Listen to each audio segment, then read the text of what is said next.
Hi again, everybody, and welcome to Grant's Rant. Grant's Rant today brought to you by Bennett's West Side Grill, their newest restaurant now open in Rockland at the Blue Oaks Town Center. Go to bennettsrestaurants.com for reservations and the menu and everything else. It's awesome. Their new restaurant now available in Rockland, Bennett's West Side Grill.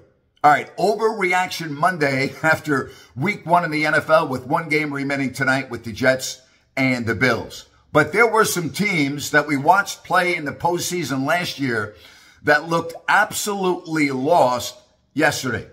Why don't we begin in Cleveland, the Dog Pound, where the Browns took apart Joe Burrow and the Cincinnati Bengals. Many feel that the Bengals have a really good chance to represent the AFC in the Super Bowl in February. They look like they've never been on the field together. The offensive line got manhandled. Burrow looked awful. I mean, think about that. That offense could not even score a touchdown. That's right, could not score a touchdown. Held to 3 points in Cleveland.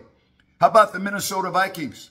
Last year, all they did was win. Of course, they lost in the playoffs to the Giants, but they go and lose at home to the Buccaneers. Raise your hand if you had Baker Mayfield winning against Kirk Cousins in Minneapolis.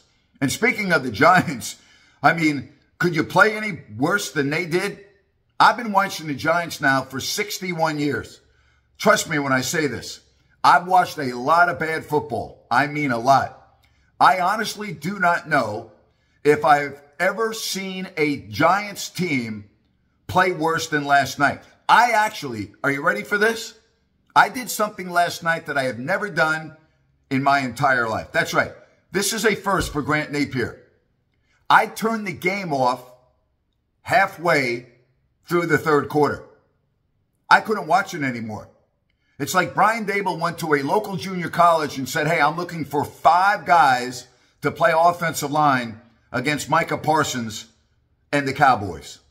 That line was so bad, so embarrassing, that I don't know how you could win a game against anyone in the NFL with blocking like that. Awful. Then you got the Seahawks, who also were in the playoffs last year. They got manhandled. They looked lost at home to the Rams without Cooper Kupp. The Seahawks were a no-show.